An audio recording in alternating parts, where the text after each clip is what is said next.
It's Super Chimp versus Crazy Woody.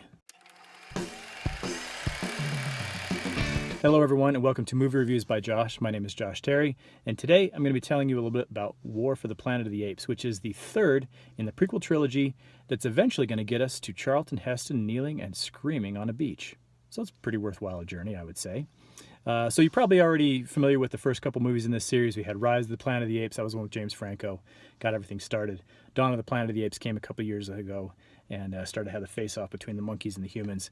Now, in War for the Planet of the Apes, it's about 15 years after the events of Rise of the Planet of the Apes, and the same concoction that gave the monkeys their intelligence, then became the disease that was killing off all the humans, is now taking a further step. And it's actually starting to turn humans into more or less the kind of humans that Charlton Heston and his crew found in the original movie. So things are going from bad to worse, more or less. Unless you're a monkey, I guess, which is kind of interesting because one of the things that is very notable, and I found interesting about this movie, is that War for the Planet of the Apes is shot almost entirely from the perspective of the apes. And so essentially you're watching Caesar, who is Andy Serkis in a voice, motion capture stuff as usual. Andy Serkis' character, Caesar, is leading the apes. He's still up in the redwood forest. They're still kind of hiding out. They're being hunted down.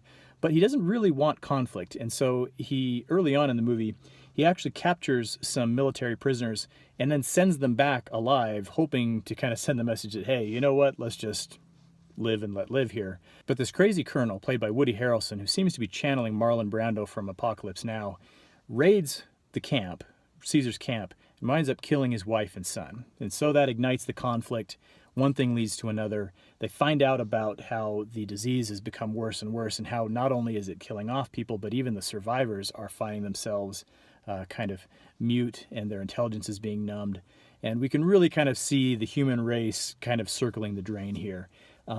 But, well, it's more complicated than that. You know what? I'm just going to leave it there. I'm not going to tell you all the other stuff.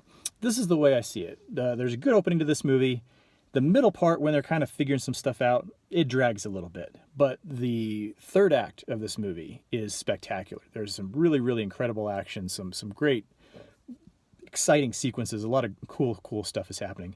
Really makes the journey worth, a little bit of slow stuff in the middle. So I wound up giving this one 3.5 stars out of 4. It was a really strong finish for the trilogy. Now, I think there might still be more movies to come, but I think this is essentially the main arc that they wanted to do with these prequels. Andy Serkis, again, is really great. The special effects, very, very good. Lots of really great pyrotechnics and all this kind of stuff. And yeah, Woody's kind of doing the Kurtz thing. I think I saw an article where it said he wasn't trying to channel Marlon Brando, but the allusions to Apocalypse Now are fairly obvious, and you know what? There's nothing wrong with that. It was a pretty crazy, pretty cool movie. So if you're going to do an homage, it's not a bad one to do it for.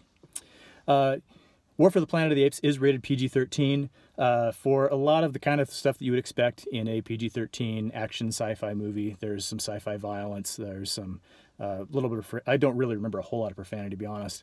Really not much of anything in the way of sex. This is really just kind of about kind of the violence and the mayhem and the craziness, I think, is what was responsible for the rating in this case. Another thing that stood out to me about this is that, like its predecessors, and unlike the original Planet of the Apes series, which you've seen any of those, or even just the very first one with Charlton Heston, is there's kind of a different tone. There's that early campiness is kind of gone, and this new series has a lot of drama, a lot of intensity, and it's more effective than you might think about a movie about super intelligent apes. So what's your favorite Planet of the Apes movie? Do you prefer the old original one, maybe some of those early kind of sequels from the 70s, or do you like these new ones? Leave your answers in the comments below. And thanks once again for watching. My name is Josh Terry. This has been Movie Reviews by Josh. We'd like to thank our friends at Rocky Gator for their support, and please make sure that you subscribe on your way out and keep your notifications on so you can see our new posts as soon as they are posted. Bye.